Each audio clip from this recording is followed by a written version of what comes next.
Maravilha, estamos com uma audiência boa aqui. Sei que vocês já foram recebidos por todos, mas novamente muito bem-vindos. É muito bom a gente poder estar aqui reunidos, conversando sobre mercado, conversando sobre futuro, sobre olhares. E eu trouxe justamente um tema alinhado com o mercado, com o futuro do mercado, aquilo que é a proposta do nosso painel. Antes disso, deixe que eu me apresente para vocês. Eu sou o Rodrigo Matias, atuo como diretor comercial na Ecore desde 2019. Estou na Ecore, que é um dos principais distribuidores de soluções fotovoltaicas para o mercado brasileiro. A minha trajetória no mercado de energia solar começou um pouco antes, começou lá em 2015. Como muitos de vocês aqui, comecei como integrador no mercado na minha cidade natal, Campinas, no interior de São Paulo. A minha formação, ela é técnica, apesar de hoje eu atuar na área comercial. Eu sou técnico em eletrotécnica, engenheiro eletricista, então eu comecei os meus caminhos no mercado de energia solar atuando pelo lado técnico, desenvolvendo projetos, desenvolvendo equipe. Já fiz muita instalação, subi em muito telhado, já caí de telhado, fiquei pendurado por cinto de segurança, mas fui aglutinando essa experiência e um dia, por uma grande felicidade, pude trabalhar na distribuidora de energia. Era um sonho de criança que eu tinha, trabalhar na distribuidora de energia da minha cidade, da minha região. Talvez alguns de vocês conheçam, a CPFL, é uma das maiores distribuidoras do país. Era uma unidade de negócio também voltado para o B2C, também para energia solar. Nesse meio do caminho eu já tinha transitado para o comercial, então fui trabalhar como gestor de pós-vendas, e aquele sonho que era lindo no papel, ele durou alguns poucos meses, e felizmente ao longo desse caminho eu tive na Ecore um fornecedor. Depois disso eu tive amigos na Ecore, e um belo dia, no finalzinho de 2018, começo de 2019, recebi um convite para me juntar ao time. Fez todo sentido para mim, mesmo que isso estivesse a 400 quilômetros de distância da minha casa, mas era um trabalho que me permitia momentos como esse, inclusive de estar aqui com vocês e vocês me permitirem um espaço para, de alguma forma, a gente trocar informações e tentar formar alguma opinião do mercado. Então, hoje eu quero falar com vocês muito voltado para a venda, mas sem abandonar aquilo que é dor técnica, aquilo que é dor do dia a dia, aquilo que é necessidade que vocês encontram todo santo dia quando vocês saem para a rua, para o trabalho, de frente com os seus clientes. Então, a gente vai falar sobre o cenário de expansão na GD do Brasil. E eu quero começar com uma afirmação que ela pode ser um pouco controversa, mas ela é um fato. A expansão da GD no Brasil vai continuar. E por que que eu posso falar isso com muita segurança? Por que que eu consigo falar para vocês que a expansão da geração distribuída no Brasil é um fato e ela vai continuar? Porque a gente já consegue observar o que aconteceu em muitos países que já estão mais maduros nesse processo de desenvolvimento da geração distribuída, e a maneira como isso aconteceu ao longo dos anos, mesmo num cenário de regulação, mesmo num cenário de imposições legislativas, mesmo num cenário de mudança daquilo que estava acordado, por algumas necessidades que elas se tornam mais claras a cada dia. A matriz energética mundial, ela precisa passar por um processo de renovação e ter nas fontes renováveis um grande apoio para que a gente continue tendo desenvolvimento econômico, produtivo, tecnológico nas escalas em que são demandadas hoje. Se nós olharmos para esse cenário, a gente já começa a enxergar uma janela de oportunidades, porque eu tenho certeza, e eu vou confirmar isso, vou fazer uma pergunta para vocês, mas eu tenho certeza que esse momento que nós estamos enfrentando no mercado, ele deve trazer alguns questionamentos. Então, o primeiro deles é o seguinte: quem de vocês que atua no mercado aqui fazendo vendas, entre o final do ano passado e o começo desse ano, sentiu uma diminuição no volume de vendas? Por favor, levanta a mão. Quase todo mundo que está participando aqui da apresentação levantou a mão. Isso é um reflexo do que nós nos condicionamos ao mercado. A gente estava passando por um processo de uma revisão que começou lá no passado, que não era novidade, em 2018, que tinha um cunho de revisão regulatória, que depois ganhou um aspecto de um marco legal, porque as propostas não eram adequadas, e aí nós próprios criamos um discurso para o mercado de escassez e urgência. Isso antecipou uma série de demandas. Essas demandas foram atendidas num volume absurdo no último trimestre do ano passado. Aí nós começamos 2023, coincidentemente nós tivemos um período de chuvas abundantes no começo do ano, então uma dificuldade de conseguir realizar as instalações, as mãos de obras, a quantidade de contratos que nós tínhamos em mãos, um cenário político diferente, um cenário econômico diferente, um câmbio altamente pressionado, a tempestade perfeita, né, para que a gente pudesse olhar para um cenário que nos mostrasse uma diminuição de vendas. E aí vem a segunda pergunta: quem de vocês parou para pensar e falou assim: "E agora, será que vai dar certo continuar nesse negócio?" Por favor, levanta a mão. Alguém mentiu para mim, porque agora mais gente levantou a mão do que antes. Mas é um questionamento natural, quando a gente se vê em um movimento distinto daquilo que está acontecendo, é natural que a gente gere questionamentos de continuidade, questionamentos de futuro. Mas é importante a gente observar o nível de maturidade com que cada um de vocês faz esse questionamento e o posicionamento que vocês querem encontrar no mercado. Muito se falava, e ainda se fala hoje, sobre a tal da concorrência predatória, que está apontada aqui na tela. Poxa, eu apresentei minha proposta, eu reduzi os meus custos, eu fui super eficiente, mas apareceu alguém com uma proposta lá que o preço não batia nem o meu custo. E o meu cliente comprou desse cara. Poxa, ele comprou uma baixa qualidade, ele comprou uma falácia, ele comprou alguma coisa, mas no entanto ele comprou, e essa concorrência predatória, ela vai me prejudicar de tal forma que se ela não deixar de existir, pode ser que eu também não exista mais no mercado. E essa janela de escassez, ela gera oportunidade para que a concorrência predatória, ela não perpetue no mercado, ela diminua significativamente. E por que que a gente pode afirmar isso também? Porque nós estamos falando de um momento que um mercado regulado, com um olhar de maiores restrições para aquilo que vai ser aplicado no dia a dia dos seus projetos, ele faz com que cada um de vocês tenha a capacidade de entender cada vez mais sobre o seu negócio, de fazer vendas consultivas, de se tornar de fato os especialistas sobre aquilo que vocês se predispõem a fazer no dia a dia e transferir para o seu cliente todo esse olhar de confiança e credibilidade naquilo que está sendo apresentado. Uma proposta muito bem construída, dificilmente ela encontra objeções, inclusive no preço. E eu posso usar alguns exemplos daquilo que a gente vive no dia a dia. Eu acho que todos vocês que estão aqui devem ter um smartphone consigo. Eu me arrisco a dizer que mais de 60, 70% de vocês ou tem um iPhone ou tem um Samsung. Quem tem um iPhone ou um Samsung aqui, por favor, levanta a mão. Não são os mais baratos do mercado, não são de longe os mais baratos do mercado. Em funcionalidades, eles têm basicamente as mesmas que quaisquer outros smartphones do mercado. No entanto, cada um de vocês reconhece a capacidade tecnológica de cada um desses equipamentos, a durabilidade, o status, a beleza, a performance que faz com que vocês optem em pagar mais por um dispositivo, porque o valor agregado dele se justifica nesse investimento. E quando a gente fala de energia solar, é exatamente a mesma coisa. Só que a transferência desse valor agregado, a transferência dessa percepção, passa por cada um de vocês que está aí na ponta, falando com os seus clientes, passa por nós, distribuidores também, que conversamos com vocês todos os dias, para que a gente construa cada vez mais essa identidade de referências de mercado através de relacionamento, de agilidade e de conhecimento. Então a gente pode olhar para tudo isso e começar a assumir algumas premissas que nos norteiam para que a gente tenha a certeza do papel que nós queremos ocupar no mercado. Primeira delas, consumo de energia elétrica no Brasil, ele nunca esteve em patamares tão altos quanto ele se apresenta agora. Se a gente observa essa curva de desenvolvimento aqui dos últimos anos, a gente vê lá desde 2012 até 2022, e a gente tem aqui duas curvas jogando para baixo. 2016, a gente passava por uma grave crise no setor de construção civil, com alguns escândalos de governo que fizeram com que boa parte das obras públicas no Brasil parassem e a gente modificasse muito o comportamento do consumo energético. E depois, ali em 2020, a gente estava no meio de uma pandemia. Não podemos esquecer que nós passamos por uma pandemia que mudou completamente os nossos hábitos diários de relacionamento com tudo, inclusive com o consumo energético. Depois disso, a gente vê essa curva crescer exponencialmente e se manter em patamares altos em 2022.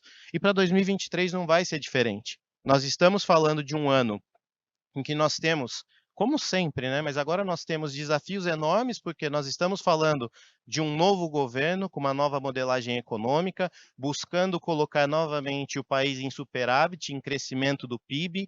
Para que esse crescimento seja alcançado, a gente tem que desenvolver vários setores, a gente tem que desenvolver indústria, a gente tem que desenvolver comércio, a gente tem que desenvolver serviços e, invariavelmente, a energia elétrica é insumo básico para tudo isso. Nós aqui no Brasil dispomos de uma matriz energética que ela se baseia em recursos hídricos e nós conhecemos também o cenário de escassez sazonal que nós temos em algumas épocas do ano, que faz com que os recursos hídricos não sejam suficientes e a gente tem um aumento escalonado e repentino do custo da energia elétrica, porque a gente tem que partir para as fontes alternativas, que ainda não são as nossas, são as fontes de queima de combustível fóssil, a gente paga pela disponibilidade de termoelétrica, e uma coisa também é fato, e a gente infelizmente experimentou isso há pouco tempo atrás. Por mais eficiente que seja o sistema elétrico brasileiro, nós ainda temos deficiência no suprimento integral de toda a cadeia de consumo, de toda a cadeia produtiva. Se não fosse assim, a gente não teria tido aquele apagão no norte, que infelizmente durante a pandemia vitimou uma centena de pessoas que ficou sem o suprimento de oxigênio. Então, nós temos algumas deficiências que elas têm que ser supridas e o suprimento disso vem através de um olhar de mudança da matriz energética, vem através da implementação da geração distribuída através da fonte fotovoltaica, que é aquela que está mais acessível dentre as fontes renováveis que nós dispomos hoje. Então, isso é uma realidade que vai permanecer, e dentro dessa realidade a gente consegue permanecer que vai haver mercado para a gente continuar trabalhando ainda por muitos e muitos anos. Só que não são todos que vão conseguir continuar trabalhando nesse mercado. A gente precisa olhar para esse mercado por várias nuances. E dentro dessas nuances, a gente tem falado muito de Lei 14.300, da regulamentação da lei, mas a gente talvez não esteja observando algo que deveria ser premissa básica e valor inegociável para o nosso mercado, que é segurança. Que é algo que a Ecore sempre trouxe no seu DNA, desde o seu princípio da atuação no mercado brasileiro em 2014, como algo que não pode ser negligenciado, como algo que já foi experimentado e comprovadamente tem efeitos positivos em mercados que já estão mais maduros, como o mercado norte-americano. Segurança, ela tem que fazer parte do discurso de cada uma das empresas, de cada um dos fabricantes, distribuidores e consumidores finais, porque essa palavra ela traz consigo um conceito muito amplo. Não é apenas a segurança elétrica, não é apenas a segurança física do que a gente está falando. É a segurança do investimento, é a segurança do patrimônio, é a preservação das vidas que vão lidar com isso ao longo de um período bastante longo, como 25, 30 anos, o que é projetado para um sistema fotovoltaico, é a segurança das empresas de vocês, que estão performando hoje no mercado, talvez desconsiderando os passivos que podem ser assumidos daqui para frente, que vão eliminar vocês do mercado caso isso não tenha sido bem mapeado. E isso é algo que está sendo tratado com mais propriedade no nosso país. Ao mesmo tempo que nós vemos a Lei 14.300 trazendo um olhar, dentre outras coisas, de remuneração da rede, a gente já vê alguns estados, como Minas Gerais e Mato Grosso, trazendo regulamentações de segurança para a instalação de sistemas fotovoltaicos em telhado. E quando a gente fala nisso, a gente percebe a capacidade de se posicionar, como, por exemplo, já aconteceu nos Estados Unidos. Porque essas normatizações, dentre outras coisas, elas falam mais ou menos o seguinte: olha, se você for instalar um sistema fotovoltaico num telhado de uma unidade consumidora, nesse momento ainda unidade consumidora de uso coletivo, aqui onde a gente está, um posto de gasolina, uma creche, um hospital, um prédio público, um edifício de apartamentos, se você for utilizar um sistema fotovoltaico nesses telhados, você tem que pensar em uma forma de fazer o seccionamento da parte de corrente contínua. Você tem que pensar em algum dispositivo que, na hora que eu desligar a chave geral do prédio, eu desligue os painéis também. A gente sabe que isso não é possível, desligar os painéis. Enquanto tiver sol, o painel vai estar atuando, mas existe tecnologia e existem dispositivos e equipamentos que já tratam disso de uma maneira natural, com uma tecnologia embarcada naquilo que ele é realizado, e isso é algo que a Ecore já discute desde o princípio de sua atuação no mercado brasileiro. A tecnologia MLPE, mais especificamente, os otimizadores de potência da SolarEdge e os microinversores da AP Systems, que suprem todos os detalhamentos desse tipo de regulamentação. Então, de tudo que a gente for falar hoje aqui, lembrem-se muito que segurança deve ser tratado como um valor inegociável quando a gente pensa na expansão e continuidade do nosso mercado daqui até onde ele chegar, porque sem segurança a gente não consegue construir bases sólidas suficientes para que a gente consiga dar próximos passos muito bem estruturados. Como eu falei, isso deve ser tratado como valor inegociável e, felizmente, isso já está sendo colocado sob uma perspectiva, numa lupa muito positiva, que vai trazer benefícios para todos nós. Mas e aí, o que isso traz de fato como necessidade? A gente precisa encontrar alguma forma de permanecer no mercado. Mais do que permanecer, não é um mercado de sobrevivência, é um mercado de perenidade, é um mercado de prosperidade, é um mercado em que as empresas estão procurando formas de se destacar. E hoje, deve existir pelo menos umas 439 mil maneiras diferentes da gente fazer isso, mas existem algumas que elas são comuns a todos nós. E se todos nós somos agentes de vendas no nosso mercado, porque mesmo que você seja instalador, engenheiro, projetista, administrativo, no final das contas você é um vendedor. Você trabalha para uma empresa que vende uma solução, que vende um investimento para o seu cliente. Então, se todos nós somos agentes comerciais das nossas empresas, nós precisamos adquirir a habilidade de fazer vendas consultivas, para que a gente adquira esse papel de especialista quando a gente for tratar com o nosso mercado. E num olhar de vendas consultivas, algumas bases, elas são mandatórias para que isso seja possível. Qualificação profissional, certificação profissional e profissionalização. E eu gosto de usar esses termos de maneiras distintas, porque qualificação profissional e profissionalização, por mais parecido que sejam, não são a mesma coisa. A gente pode ter aqui alguém extremamente qualificado, mas que não aplique isso no seu dia a dia, não atue de uma maneira profissional. Então, ele se adequa a um modelo de mercado que, mesmo com a sua qualificação, ele não aplica isso de uma maneira a profissionalizar a sua empresa.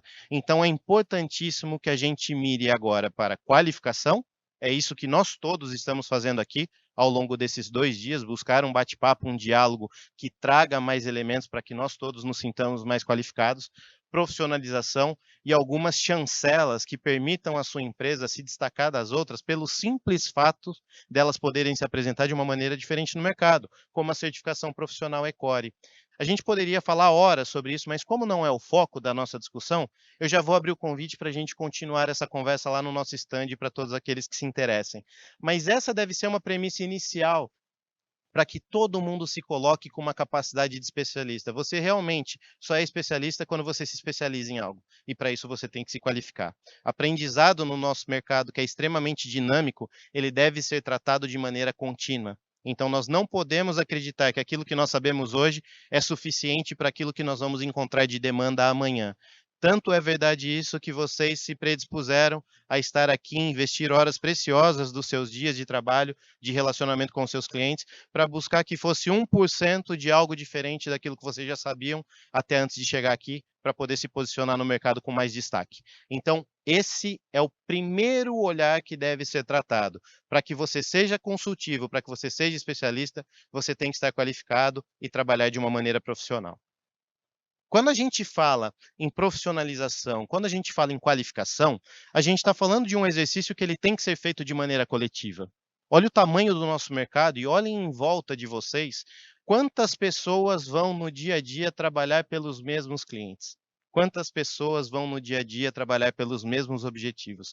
De que maneira que vocês vão desenvolver essas atividades e mais do que isso, quais são as oportunidades que vocês encontram entre vocês próprios, com parceiros como os distribuidores, com os fabricantes, de fazer com que esse trabalho seja cada vez mais aprimorado, para que vocês tenham um lastro maior em tudo aquilo que vocês forem fazer, para que vocês tenham uma capacidade de atuação cada vez maior e mais qualificada em tudo aquilo que vocês forem fazer. Então a Ecore é um desses exemplos de parceria positiva, bilateral, o famoso ganha-ganha, em que você tem no seu distribuidor um grande parceiro de desenvolvimento tecnológico, curadoria de equipamento, manutenção e responsabilidade de mercado, que preza por uma reputação elevadíssima e, mais do que isso, preza pelo desenvolvimento de relacionamento com os seus parceiros, para que a gente tenha um olhar de continuidade.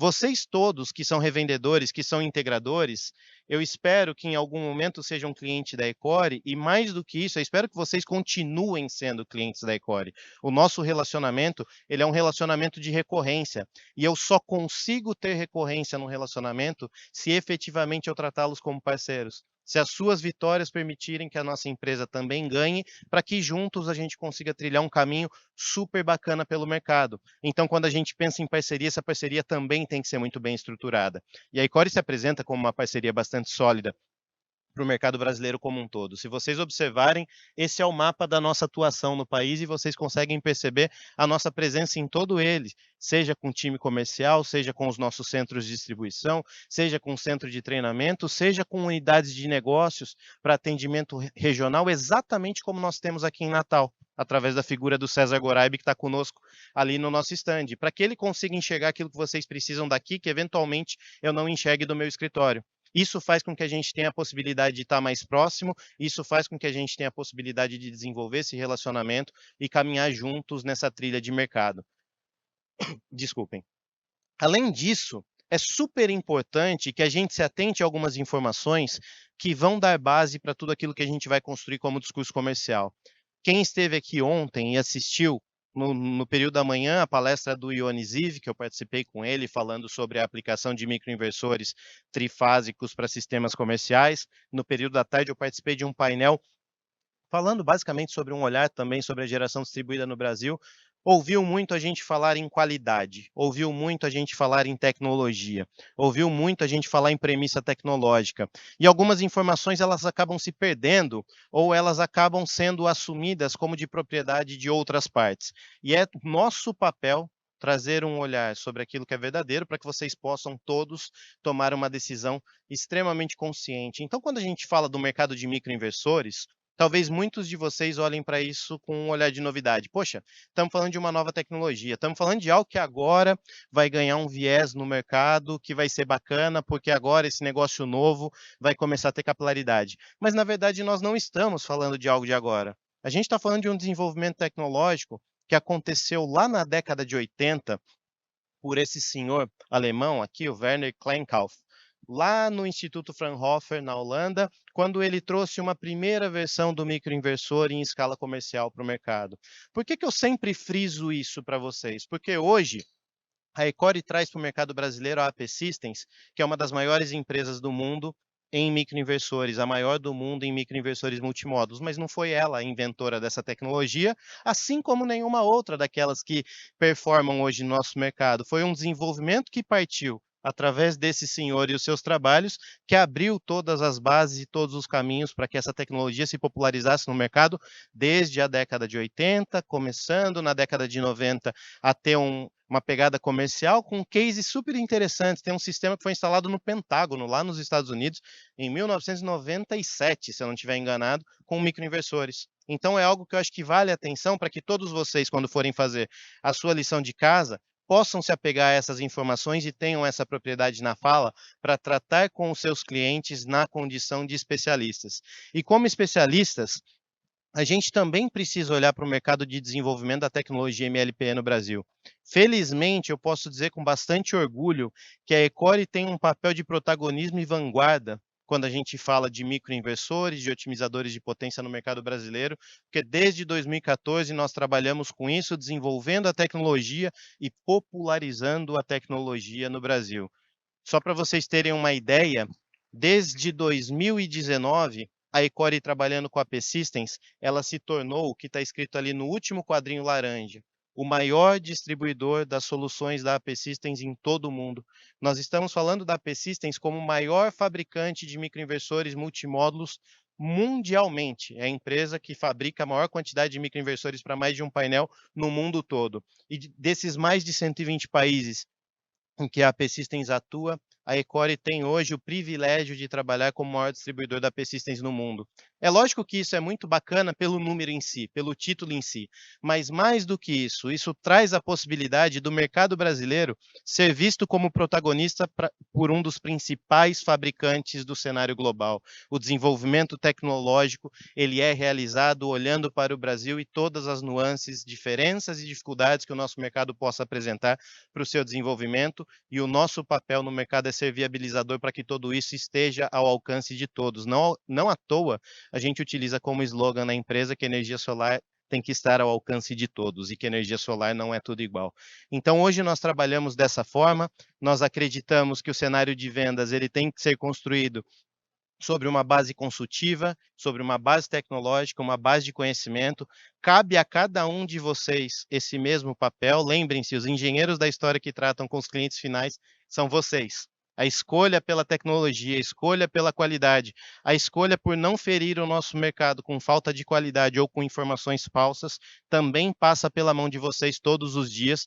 E eu acredito que isso tudo, pelo qual nós estamos passando no nosso mercado, num olhar de renovação de ótica, renovação de um perfil de trabalho, renovação de atuação com os nossos clientes, traz uma janela de oportunidade em que todos vocês serão os protagonistas para que a gente consiga prosperar e continuar indo adiante por muitos e muitos anos.